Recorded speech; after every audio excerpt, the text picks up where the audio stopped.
एक गांव में एक मंगल नाम का आदमी रहता था। उसके साथ उसकी माँ और पत्नी रहती थी। वो गांव में खेती किसानी करता था। वे लोग बहुत दुखी थे क्योंकि पिछले साल की फसल को जहाँ सूखा ले गया, वहीं इस साल हुई ज़रूरत से ज़्यादा बारिश में सारी फसल डूबकर नष्ट हो गई, जिसे देखकर एक तरफ जहाँ मंगल की माँ का रो रो कर बुरा हाल था, वहीं मंगल पिछले रात से ही कुछ खाए पिए खेत की मेड़ पर बैठा अपनी डूब चुकी फसलों को निहार रहा है। तभी पीछे से उसकी पत्नी फूलवती आवाज़ लगाते हुए कहती है, चलो चलकर कुछ खा लो, कल रात से तुमने कुछ नहीं खाया। यूं भूखे प्यासे बैठे रहने से जो चला गया है वो वापस नहीं आएगी। जो हो गया उसे भूल जाओ और अब ये सोचो कि आगे क्या करना है। फूलवती की बातों का मंगल पर कोई असर नहीं पड़ता। वह चुपचाप वहीं बैठा अपनी नष्ट हो चुकी फसलों को निहार रहा है। काफ़ी देर बाद वह अपनी पत्नी से कहता है, जिनसे उम्मीद थी वो तो डूब चुके हैं, तो अब करना ही क्या है। चलकर किसी साहूकार के कोल्हू का बैल बनना होगा। अब जो नसीब में लिखा है उसे भला कौन बदल सकता है। ऐसा कहकर मंगल उल्टे पांव घर जाने लगता है। तभी अचानक पानी में डूबे खेत में किसी जीव के क्रीड़ा करने जैसी आवाज़ सुनाई पड़ती है।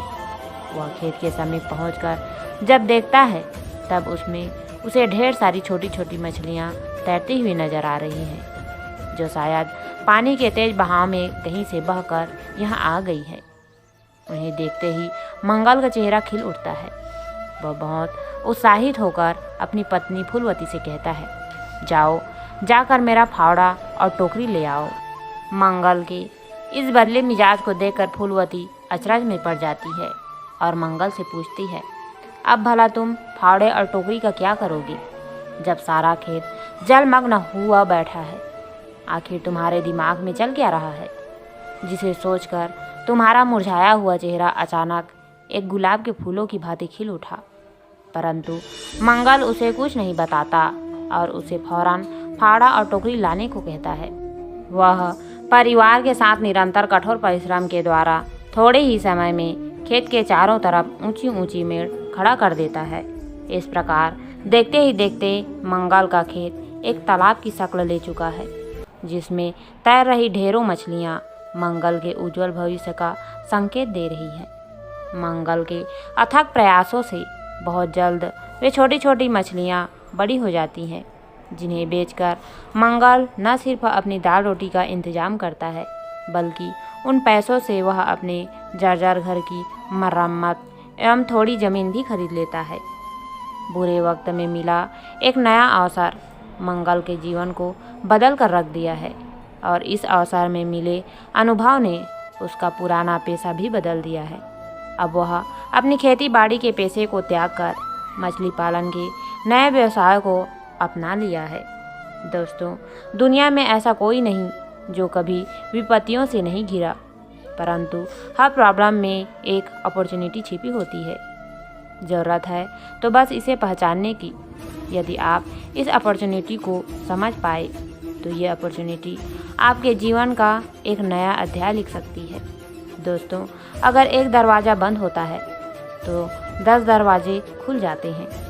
इसलिए प्रॉब्लम से घबराए नहीं, बल्कि कूल रहकर उसमें छुपे एक नए अवसर को समझने की कोशिश करें। दोस्तों, ये कोई थ्योरेटिक बातें नहीं, बल्कि मेरे निजी अनुभव हैं।